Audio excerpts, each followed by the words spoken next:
Lynyrd Skynyrd are a southern country blues rock band formed in Florida in 1964 as My Backyard. They changed their name to Lynyrd Skynyrd in part named after a PE teacher called Leonard Skinner, and they replaced the vowels with Y's in 1969.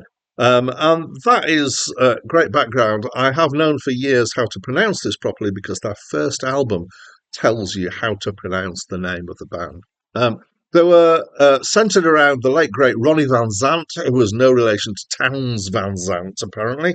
And they squeezed out 5 studio albums before 1977. So 3 days after their fifth album was released, they were flying between venues in a chartered plane which ran out of fuel, and they attempted an emergency landing and crashed. So this killed several people, well, 3 of the band members on impact, including Van Zant, as well as the pilot, the co-pilot, and the road manager, and the others had serious injuries. So at that point, you could say the band was well, the band basically stopped at that point. However, in 1987, the band was brought back into being, led by Ronnie's little brother, Johnny Van Zant, with surviving members from the crash and some more people. And they've had some more changes in the intervening time, but they are still going. And in this second stint, they have offered us 9 more albums so far. Hi, my name's Dan. So this was the 5th studio album by Leonard Skinner, and it's my first time listening to this album. And it was released, as I said in the introduction, 3 days before the crash that brought the band to an untimely end. Uh, um, so, yeah, having said that, I am not. This is not my first encounter of Leonard Skinner by any stretch of the imagination.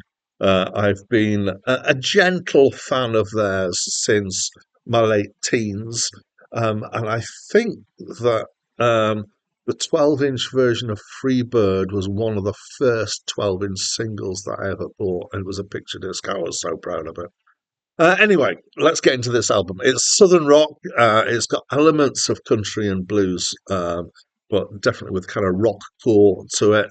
I would say on this album it's more blues than country, but there are elements of country coming through here as well. And at the risk of putting people off, because I know that some people hate the Eagles, I would describe them as a heavier version of the Eagles. But they've got a nice oomph to them. They're not as heavy as ZZ Top, or at times they're kind of somewhere in between the two. There's lots of guitar work, and mostly this album is upbeat songs. So there's a couple of songs that are a bit slower. There's Ain't No Good Life and One More Time. And the songs, what are they about? The kind of, yeah, fairly generic rock and roll stuff. There's a couple that stuck, kind of jumped out at me. That Smell, which is the second song on the album, I think it's being critical of somebody. I'm not sure, but it's interesting words. And I Know Little is my favourite song in terms of the songwriting, which is the kind of central idea is that I know a little about love and I can guess the rest. And it's got some kind of context and scenarios built into it, and it's nicely put together. I enjoyed it. Musically, I found the whole thing engaging, which is not a surprise given that I like blues rock. And interestingly, having just, I record some of these back to back. I've just done Rory Gallagher, and I reacted much more positively to this album than I did to Rory Gallagher's album, which is more kind of, in some ways, more genuine and more kind of raw. But this album is more slick.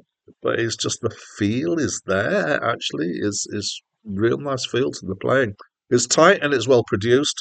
They're actually quite a big band. There's quite a few of them here, and looking at the details of who's playing, there's 3 guitars. Do they all play at once? I feel like that could be a recipe for quite a muck, but it isn't. It's all quite clean and clear and tight. There's a good feel to it. But I think if I've got criticism of this album, that it's good and it's strong, but it lacks any real classics. It lacks any really good songs that would pull it up into in my scores past the 8 barrier. So it's a strong album, but it's not a superb album.